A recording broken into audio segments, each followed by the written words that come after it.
नमस्कार दोस्तों। हम पढ़ रहे थे राजस्थान की जलवायु, जिसका एक पार्ट हमने पढ़ लिया था। ये सेकंड पार्ट है। इस पार्ट में हम पढ़ने वाले हैं राजस्थान की जलवायु का वर्गीकरण। 3 आधार पर हम वर्गीकरण पढ़ेंगे। भारतीय मौसम विभाग के अनुसार, कॉपेन के अनुसार और थार्नवेट के अनुसार तीनों तरीके का वर्गीकरण हम इस वीडियो में हम पढ़ने वाले हैं। इससे पहले जो हमने पढ़ा है वो हमने कुछ शब्दावली पढ़ी हैं जलवायु से संबंधित, जिसमें हमने मौसम, मानसून क्या होता है, जलवायु क्या होती है, ये सब चीज़ें पढ़ी हैं। वायुदाब क्या होती है, तापमान क्या होता है, पवनें क्या होती हैं, ये सब चीज़ें हमने इसमें पढ़ी है। कटिबंध क्या होते हैं, इस तरीके की इससे पहले वाली वीडियो में हमने ये सब चीज़ें पढ़ी हैं। और साथ में हमने ऋतुओं के बारे में पढ़ा है और राजस्थान का जो क्लाइमेट है उसके बारे में थोड़ी बहुत जानकारी हासिल की। अब इस और साथ में जलवायु को प्रभावित करने वाले कारकों के बारे में भी हमने पढ़ा है। अब हम पढ़ेंगे वर्गीकरण। तो चलिए शुरू करते हैं। शुरू करने से पहले मेरी आपसे विनम्र रिक्वेस्ट है कि यदि आपने अभी तक चैनल को सब्सक्राइब नहीं किया तो प्लीज़ चैनल को सब्सक्राइब करके बेल आइकन को क्लिक कर ले, ताकि आने वाली हर वीडियो का नोटिफिकेशन आप तक पहुंचता रहे। धन्यवाद। तो चलिए सबसे पहले हम राजस्थान की जलवायु का वर्गीकरण, और वो भी किस आधार पर, भारतीय मौसम विभाग के द्वारा जो प्रस्तुत किया गया है वर्गीकरण, उसके आधार पर हम पढ़ेंगे। तो सबसे पहले कि किस आधार पर इसका जो जलवायु है उसका वर्गीकरण भारतीय मौसम विभाग ने किस आधार पर किया था, इसकी बात कर लेते हैं। और कितने भागों में इसको वर्गीकृत किया गया, कितने भागों में बांटा गया, उसकी बात कर लेते हैं। तो देखिए, राजस्थान की जलवायु प्रदेश का निर्धारण में वर्षा और तापमान जो है वो 2 मुख्य मापदंड है। यानी कि मौसम विभाग द्वारा वर्षा और तापमान के आधार पर वर्गीकरण किया गया था राजस्थान की जलवायु का। तापक्रम की अपेक्षा वर्षा को अधिक महत्व दिया जाता है, और इस आधार पर, किस आधार पर, तापक्रम और वर्षा के आधार पर इस जलवायु को 5 भागों में बांटा है। पूरे प्रदेश की जलवायु को 5 जलवायु प्रदेशों के रूप में बांट दिया गया है राजस्थान की जलवायु को। अब वो 5 प्रदेश कौन कौन से हैं, देखिए यहाँ पर ये वर्गीकरण दिया हुआ है कंप्लीट। 5 प्रदेशों के नाम हम पहले देख लेते हैं। सबसे पहले शुष्क जलवायु, फिर दूसरा अर्ध शुष्क जलवायु, तीसरा उपाद्र जलवायु, चौथा आर्द्र जलवायु और 5वां अति आर्द्र जलवायु। तो 5 तरीके की। अब देखिए, ये इसका जो मेन वर्गीकरण है वो किस आधार पर किया गया है, वर्षा के आधार पर किया गया है। शुष्क नाम से पता चल रहा है जहाँ बहुत अधिक सूखा हो। अर्ध शुष्क यानी कि सूखा है लेकिन बहुत ज़्यादा नहीं है। उपाद्र मतलब आर्द्र है, नमी भी बहुत है लेकिन कम है। और आर्द्र, और एक बहुत ज़्यादा आर्द्र, अति आर्द्र। तो ये 5 भागों में डिवाइड किया है भारतीय मौसम विभाग द्वारा राजस्थान की जलवायु को। तो चलिए अब इनकी थोड़ी सी डिटेल पढ़ लेते हैं। सबसे पहले ये जो हिस्सा है ये शुष्क जलवायु का हिस्सा है। ये पूरा मरुस्थलीय भाग है जो शुष्क जलवायु के अंतर्गत आता है। और अब शुष्क जलवायु है तो वर्षा यहाँ पे बहुत कम होती है। सबसे पहले वर्षा की बात करें तो वर्षा यहाँ पे बहुत कम होती है। और वो कितनी होती है, 25 सेंटीमीटर से भी कम। 25 सेंटीमीटर से भी कम, 25 सेंटीमीटर से भी कम। तो कम को ऐसे लिखेंगे, 25 से भी कम, 25 सेंटीमीटर से कम वर्षा होती है। वर्षा कम होती है लेकिन यहाँ का तापमान बहुत अधिक होता है। देखिए, यहाँ गर्मी के मौसम में तापमान अधिक होता है तो सर्दी के मौसम में तापमान बहुत कम होता है। तो यदि हम तापमान की बात करें तो यहाँ पे तापमान जो है वो गर्मी के मौसम में होता है 40 डिग्री से लेकर के 45 डिग्री। औसतन तापमान की बात कर रहे हैं हम। वैसे तो गर्मी के मौसम में 51 के आसपास भी पहुँच जाता है। तो अगर औसतन तापमान की बात करें तो 40 से 45 डिग्री सेंटीग्रेड के आसपास इस जगह का तापमान होता है गर्मी के मौसम में। और सर्दी के मौसम में भी, चूँकि गर्मी में तापमान अगर अधिक होता है तो सर्दी में बहुत कम भी होता है। तो सर्दी में इसका तापमान होता है 0 से 15 डिग्री सेंटीग्रेड के आसपास, लगभग 0 से 15 डिग्री सेंटीग्रेड के आसपास। अब चूँकि यहाँ पे वर्षा बहुत कम होती है तो इसलिए ये जो जलवायु है ये किस प्रकार की है, शुष्क जलवायु है।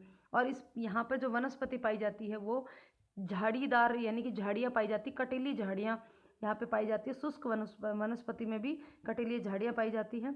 और यहाँ पे कौन कौन से क्षेत्र आते हैं, कौन कौन से ज़िले इसमें शामिल हैं, देखिए इधर से गंगानगर का कुछ हिस्सा है, फिर बीकानेर है, फिर इधर जैसलमेर, बाड़मेर और कुछ हिस्सा जोधपुर का इसमें शामिल है। जबकि जैसलमेर कंप्लीट इसके अंदर शामिल है। इस शुष्क प्रदेश में जैसलमेर सबसे, मतलब कंप्लीट जैसलमेर इसके अंदर शामिल है। तो और यहाँ पर अगर हम ये कहें कि इस पूरे प्रदेश को रिप्रेजेंट कौन करता है, तो इस पूरे प्रदेश को ये जैसलमेर ही रिप्रेजेंट करता है, यानी कि इसका प्रतिनिधि अगर नगर की बात करें तो प्रतिनिधि नगर कौन होगा, जैसलमेर इसका प्रतिनिधि नगर होगा। तो ये हमने बात करी शुष्क जलवायु प्रदेश की। इसके बाद सेकंड नंबर पे हम बात करते हैं अर्ध शुष्क। ये जो अर्ध शुष्क भाग है, ये वाला भाग है अर्ध शुष्क जलवायु का। ये अर्ध शुष्क है तो यहाँ पर वर्षा जो है वो शुष्क से थोड़ी ज़्यादा होती है। तो वर्षा कितनी होती है यहाँ, 20 से लेकर के 40 डिग्री सेंटीग्रेड के आसपास वर्षा होती है, 20 से 40।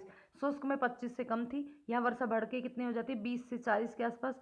तापमान शुष्क की अपेक्षा थोड़ा कम हो जाता है और वो लगभग 38 से 42 डिग्री सेंटीग्रेड के आसपास रहता है गर्मी का तापमान।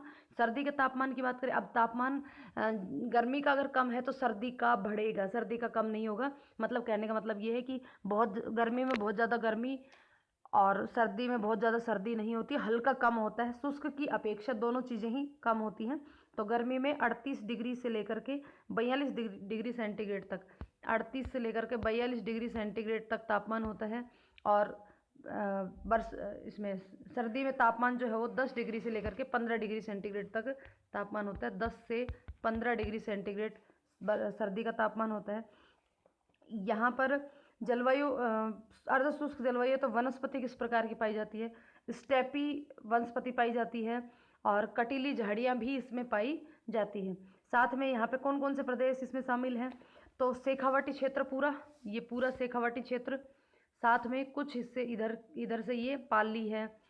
तो इसमें कौन कौन से आगे देखिए,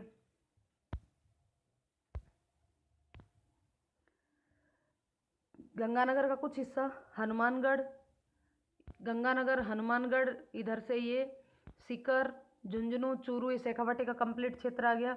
उसके साथ साथ नागौर, पाली, जालोर, ये कंप्लीट हिस्से, ये बीच बीच का ये कंप्लीट जो है, ये कंप्लीट इसके अंदर पार्ट आता है। नेक्स्ट हम बात करते हैं तीसरी उपाद्र जलवायु की। ये है उपाद्र जलवायु का क्षेत्र।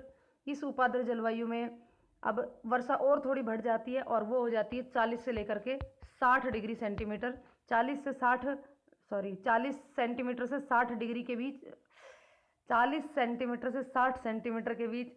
और तापमान जो है वो 30 से 40, तापमान अब थोड़ा कम होता जाएगा, तापमान 30 से 40 के बीच गर्मी का, और सर्दी का तापमान है जो 12 डिग्री से लेकर के 18 डिग्री सेंटीग्रेड के मध्य तापमान होता है।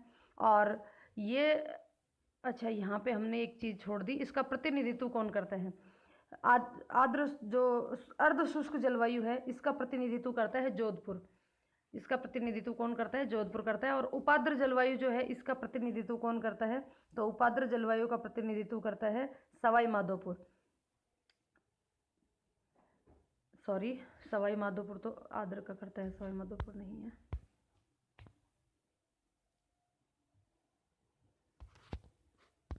उपाद्र जलवायु क्षेत्र का प्रतिनिधित्व करता है जयपुर।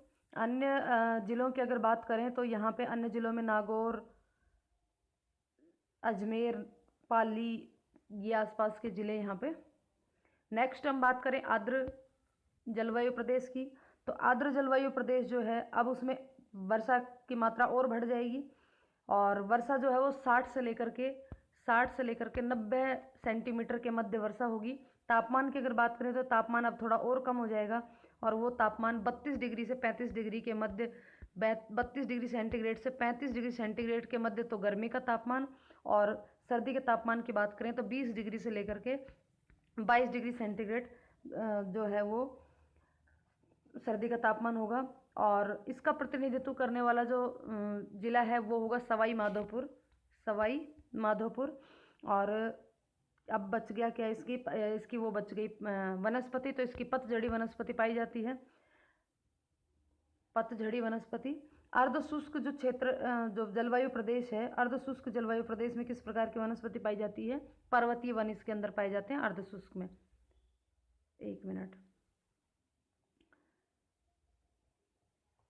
अर्ध शुष्क के अंदर तो कटीली झाड़ियाँ, अर्ध शुष्क में स्टेपी वन पाए जाते हैं और कटीली झाड़ियाँ पाई जाती है। उपाद्र में पर्वतीय वन पाए जाते हैं और आर्द्र जो है इसके अंदर पतझड़ी वन पाए जाते हैं और अति आर्द्र के अंदर सवाना या फिर इसको कहें कि मानसूनी वन पाए जाते हैं। तो अब हम बात कर लेते हैं अति आर्द्र। अति आर्द्र में तापमान जो है वो और कम हो जाएगा और वर्षा बढ़ जाएगी। तो वर्षा तो 90 से बढ़ करके कितनी हो जाएगी, 90 से अधिक 120 तक, 90 से 120 तक। तापमान जो है वो कम और हो जाएगा और कम होकर के 30 से 32 दिन का और लगभग वही 20 से 22 रात का। यानी कि बहुत कम टेम्परेचर, सर्दी में बहुत सर्दी भी नहीं होती है और रात का टेम्परेचर भी ज़्यादा कम नहीं होता है। और जो वनस्पति की बात करें तो मानसूनी या फिर सवाना वन इसके अंदर पाए जाते हैं। तो अब हम इसको एक बार पढ़ लेते हैं। शुष्क जलवायु प्रदेश, यहाँ वनस्पति बहुत कम होती है, केवल कटीली झाड़ियाँ ही पाई जाती हैं। वर्षा का औसत अगर बात करें, औसतन वर्षा 25 सेंटीमीटर से कम होती है। देखिए अगर इसको कंटिन्यू अगर हम देखें तो यहाँ पे 25 से कम शुष्क में, उसके बाद अर्ध शुष्क में 20 से 40, फिर उसके बाद उपाद्र में 40 से 60, फिर आर्द्र में 60 से 90 और अति आर्द्र में 90 से ऊपर लगभग 120 तक, 90 से 120। ठीक है, ये तो थी वर्षा की बात। अब अगर इन पांचों प्रदेशों में अगर हम बात करें तापमान की, तो तापमान में भी दिन और रात दोनों के तापमान में कंटिन्यू जैसे जैसे हम आगे बढ़ते जाएंगे तापमान में गिरावट होती जाएगी। रात के तापमान में वृद्धि और दिन के तापमान में कमी होती जाएगी। तो शुष्क जलवायु की बात करें तो तापमान जो है वो 40 से लेकर के 45। अर्ध शुष्क की बात करें तो 38 से लेकर के 42, 38 से 42 दिन के तापमान की हम यहाँ पे बात कर रहे हैं। उसके बाद यदि हम उपाद्र की बात करें तो 30 से लेकर के 40, 30 से 40। फिर हम अगर आर्द्र की बात करें तो आर्द्र में जो तापमान है वो 32 से 35, 32 से 35। और यदि आर्द्र की और अति आर्द्र की यदि बात करें तो अति आर्द्र में 30 से 32, 30 से 32।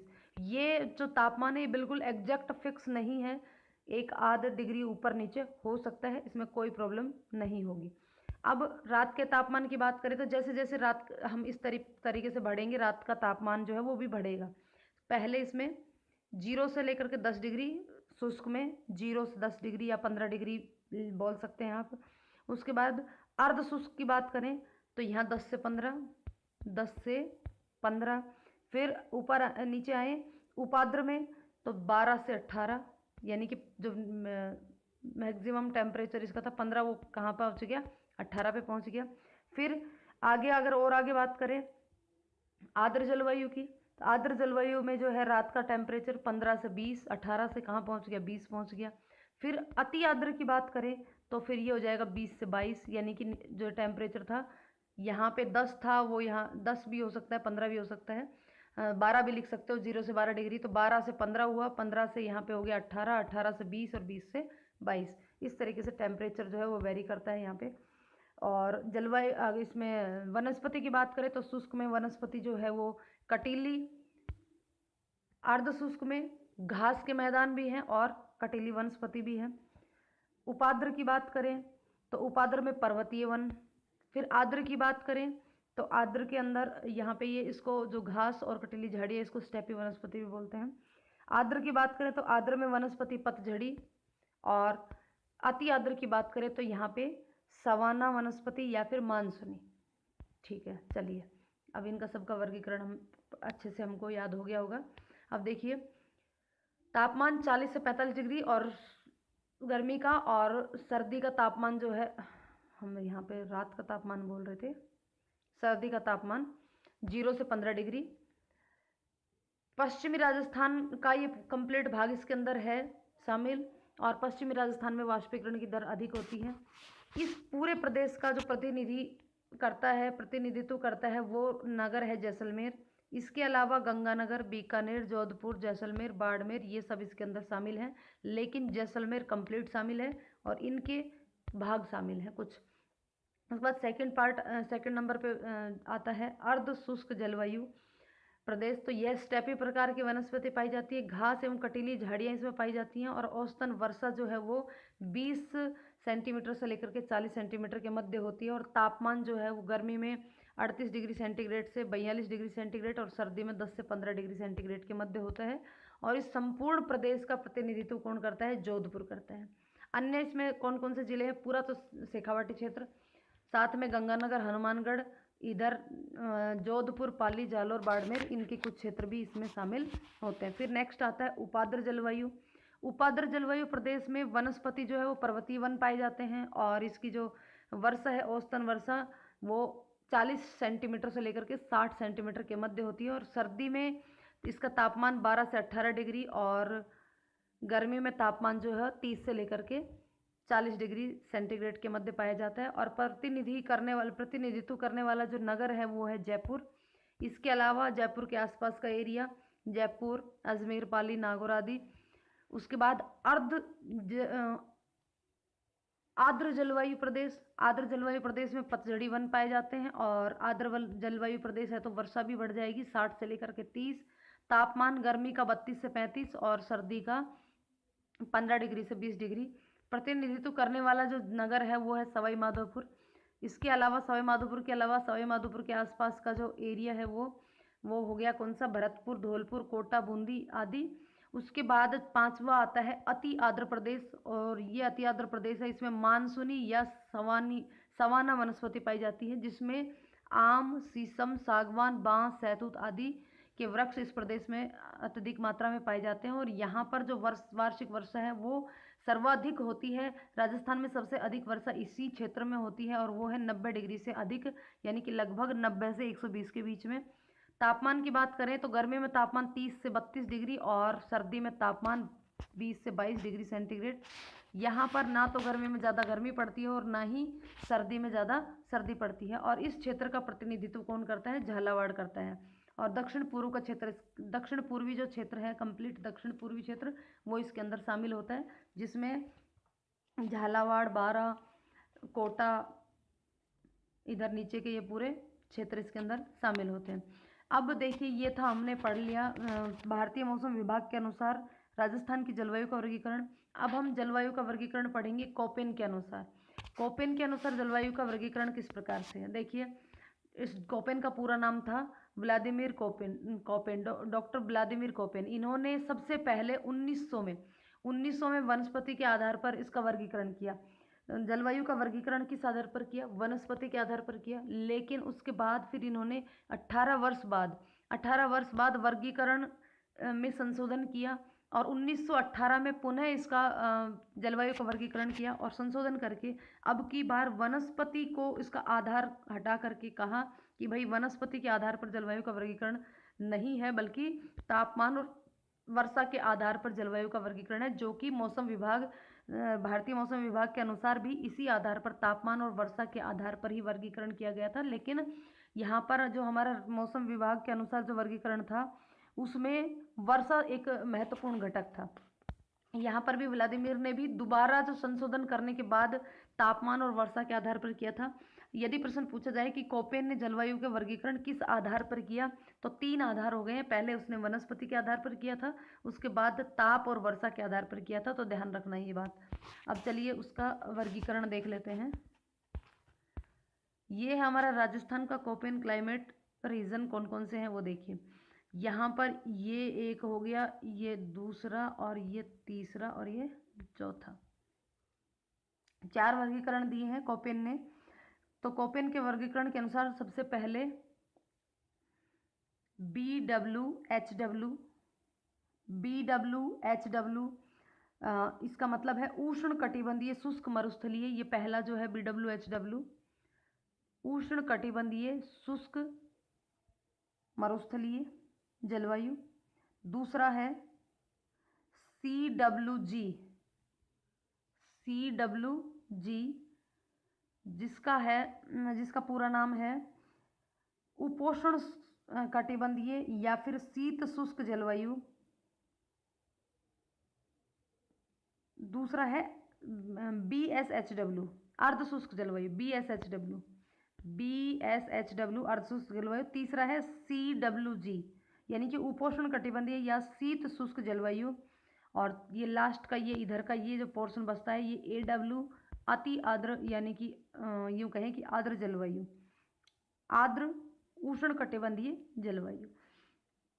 अब देखिए यहाँ पे ये जो मरुस्थलीय प्रदेश है, जो कि ये कौन सा हिस्सा है, ये जो भारत मौसम विभाग द्वारा जो वर्गीकरण किया गया था उसमें शुष्क प्रदेश है और साथ में कुछ पार्ट अर्ध शुष्क प्रदेश का भी इसके अंदर शामिल है।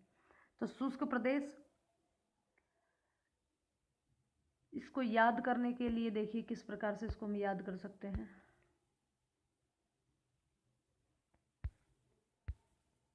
देखिए इसको तो AW को हम किस प्रकार से याद कर सकते हैं।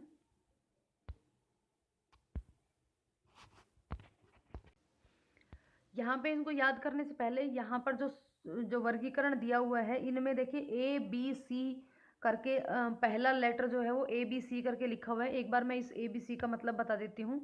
देखिए A का मतलब होता है उष्ण, A का मतलब है उष्ण, उष्ण, A का मतलब है उष्ण। B का मतलब है शुष्क, शुष्क। C का मतलब है उपोष्ण, उपोष्ण, C का मतलब उपोष्ण। D का मतलब है महाद्वीपीय, महाद्वीपीय जलवायु। और E का मतलब है ध्रुवीय जलवायु, ध्रुवीय। तो यहाँ पर ABCD का तात्पर्य क्या है वो पता चल गया। अब देखिए हम यहाँ से पहुँच सकते हैं। देखिए यहाँ पे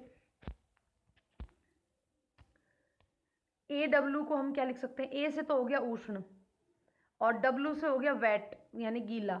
तो उष्ण कटिबंधीय और आर्द्र जलवायु, यहाँ पर हम इसको इस तरीके से कह सकते हैं, उष्ण कटिबंधीय आर्द्र जलवायु AW।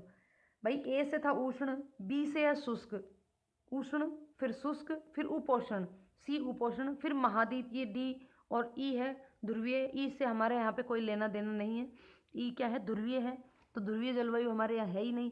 हाँ, महाद्वीपीय जलवायु हो सकती है, उपोष्ण भी है, शुष्क भी है और उष्ण भी है। तो ये सारी चीज़ें इसमें कंप्लीट शामिल की गई हैं। तो AW से सीधा सीधा A से तो क्या हो गया उष्ण, तो उष्ण कटिबंधीय, और BW से आर्द्र यानी कि वेट।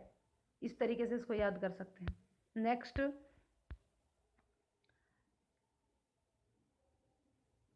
C से क्या है यहाँ पे उपोष्ण। C से क्या बताया था, उपोष्ण। तो उपोष्ण कटिबंधीय, उपोष्ण कटिबंधीय और शीत शुष्क जलवायु। अब C से आप याद रख सकते हैं उपोष्ण कटिबंधीय। C से क्या हो गया उपोष्ण कटिबंधीय। नेक्स्ट है BSHW और एक बच गया BWHW, BWHW। तो B से क्या होता है शुष्क, तो यहाँ भी शुष्क है, यहाँ भी शुष्क है। लेकिन यहाँ पर W से क्या वेट नहीं है, तो यहाँ पे देखिए B से तो हो गया शुष्क और W दो बार आया है यहाँ पे, तो W से डब्बा गोल याद रख सकते हो, ताकि हम ये कह सकें कि भाई ये जो क्षेत्र है इसका डब्बा गोल है, यानी कि इसमें कुछ भी नहीं है। तो ये हो गया उष्ण कटिबंधीय शुष्क मरुस्थलीय जलवायु। ठीक है, अब बचता है BSHS, तो ये हो गया अर्ध शुष्क, अर्ध शुष्क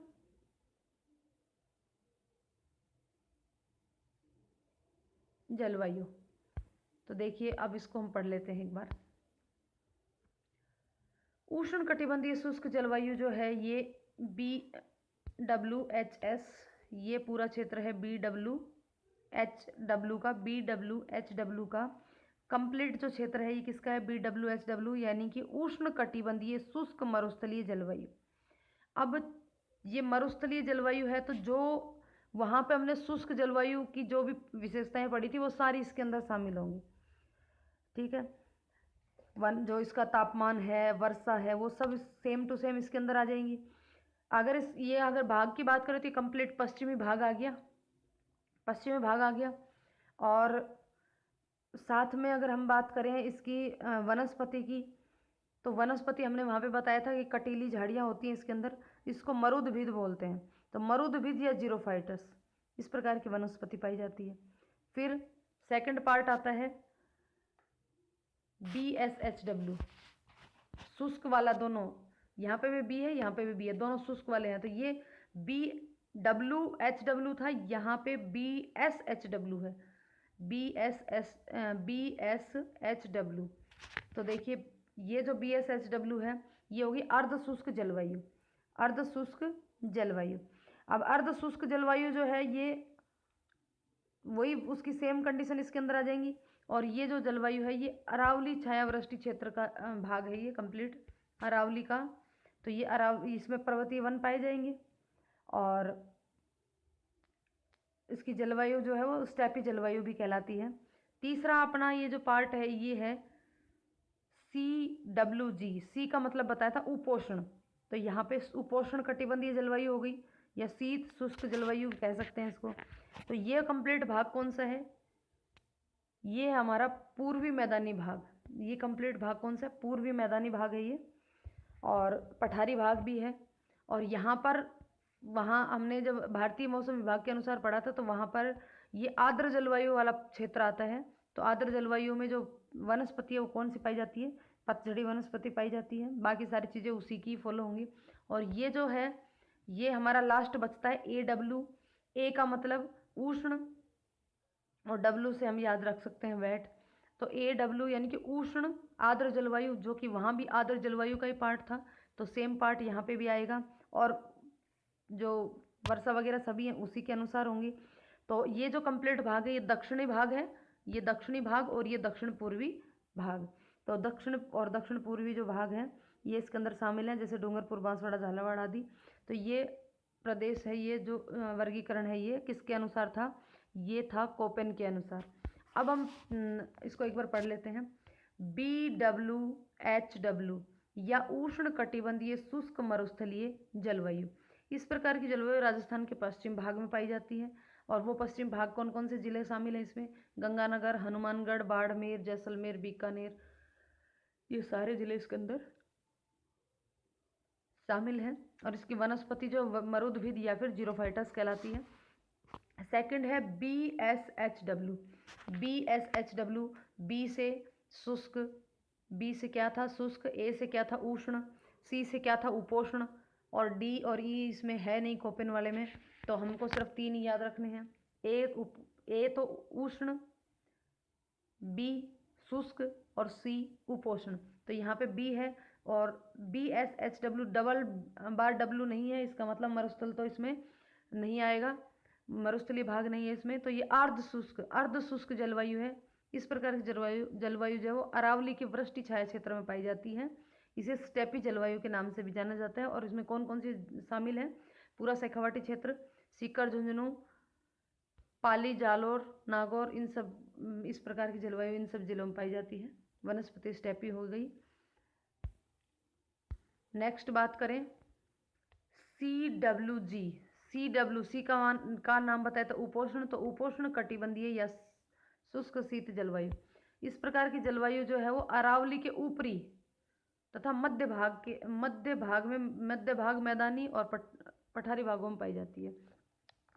यानी कि यहाँ पर जो वन है वो पतझड़ी वन पाए जाते हैं। ये वो क्षेत्र है जो हमने जो भारत का वर्गीकरण, भारत के मौसम विभाग द्वारा वर्गीकरण पढ़ा था, उसमें आर्द्र भाग का जो पोर्शन था वो इसके अंदर आएगा। उसके बाद AW का मतलब उष्ण कटिबंधीय आर्द्र जलवायु। और इस प्रकार की जलवायु राजस्थान के कौन से भाग में पाई जाती है, दक्षिण और दक्षिण पूर्वी भाग में पाई जाती है, जिसमें डूंगरपुर, बांसवाड़ा, झालावाड़ आदि जिले पाए जाते हैं। और इसकी जो वनस्पति है वो सवाना वनस्पति या फिर मानसूनी वनस्पति पाई जाती है। और यहाँ पे जो है वो सर्वाधिक वर्षा होती है राजस्थान की, जो कि 90 से लेकर के 120 के बीच की होती है। नेक्स्ट हम बात करेंगे थर्नवेट के अनुसार जलवायु का वर्गीकरण। थर्नवेट के अनुसार जलवायु का वर्गीकरण, अब थर्नवेट ने किसको आधार माना था, तो थर्नवेट ने वाष्पोत्सर्जन यानी कि वाष्पीकरण को आधार मानते हुए जलवायु का वर्गीकरण किया। थर्नवेट ने जलवायु वर्गीकरण के लिए वाष्पोत्सर्जन यानी कि वनस्पति वाष्पीकरण और वर्षा और तापमान को आधार लिया। तो राजस्थान में थर्नवेट के जलवायु वर्गीकरण ही जो है वो अधिक मान्य है। यहाँ पर ये थर्नवेट के अनुसार 4 भागों में इसमें उसको बांटा है। ये इधर एक, ये 2 मरुस्थल वाला, तीसरा ये कंप्लीट, और चौथा इधर नीचे बच गया जो आर्द्र जलवायु वाला भाग है वो। तो यहाँ पर देखिए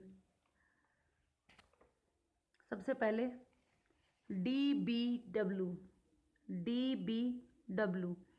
अब चूंकि इसने वाष्पीकरण के आधार पर इसको लिया है तो DBW DB को हम याद कर सकते हैं DB यानी कि TB, DB यानी TB, और TB कहाँ है? हनुमानगढ़ में है।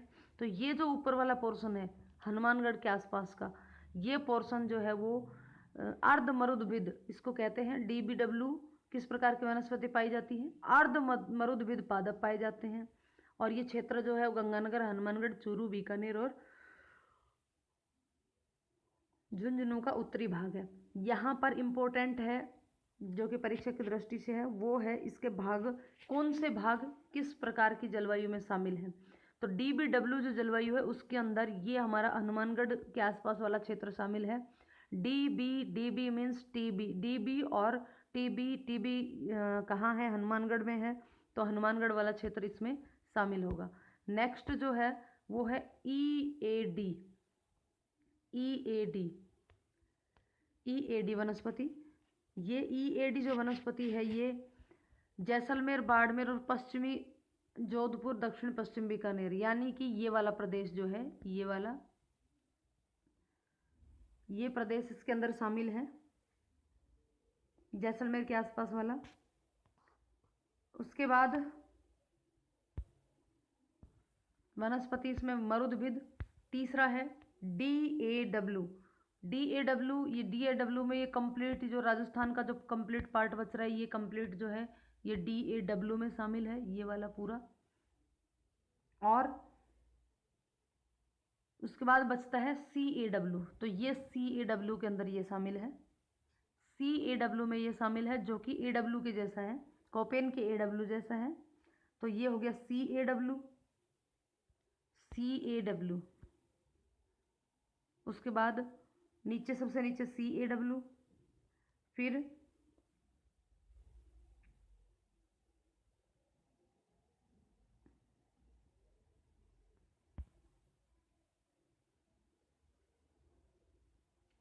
ये DAW, ये EAW, ये DAW और ये CAW। इसको किस तरीके से याद रख सकते हैं? 1 मिनट। देखिए इसको बिल्कुल आसान तरीका है याद रखने का। देखिए ये सबसे मेन तो था ये DBW। जो DBW है, DB को TB से याद रखो, और TB हनुमानगढ़ में तो हनुमानगढ़ वाला क्षेत्र, तो ये हो गया DBW। क्योंकि यहाँ पे देखिए DBW, EAD और DAW और CAW ये 4 जो दे रखे हैं, इसमें देखो क्या नाम आ रहा है सबसे आगे। एक में ये जो अलग, इसको छोड़ दो, DB को TB से याद करके इसको छोड़ देते हैं। इसके अलावा कौन बचते हैं? E बचता है, EAD, फिर बचता है DAW और बचता है CAW। DAW और EAD। तो अगर इन तीनों को देखें तो देखिए नीचे से शुरू कर दो, इसको इस तरीके से चलते हैं हम।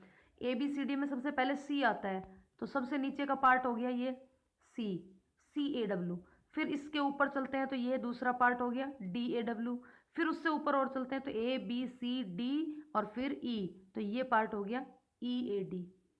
तो यहाँ से आराम से इसका अगर मैप के आधार पर प्रश्न बनता है तो आराम से हम देख सकते हैं। सबसे नीचे CAW, फिर उससे ऊपर DAW, फिर उससे ऊपर EDW, और सबसे ऊपर अगर यहाँ पे उत्तरी भाग में पहुँच जाएं तो DBW। DB तो याद रह जाएगा उसके आधार पर। तो यहाँ पर ये इसका वर्गीकरण भी हमें आसानी से याद रह सकता है। इसका वर्गीकरण किस आधार पर था? तो वो वाष्पोत्सर्जन, वनस्पति, वाष्पीकरण की मात्रा, वर्षा और तापमान के आधार पर था। और कितने भागों में बांटा था? 4 भागों में बांटा था। अब 4 भाग भी आसानी से याद हो गए भाई। CAW, DAW बिल्कुल सिंपल से याद हो गए। CAW, DAW और EAD और DBW, ये 4 भाग इसके वर्गीकृत हो गए। अब 4 भागों के क्षेत्र भी हम आराम से पता चल जाएगा भाई।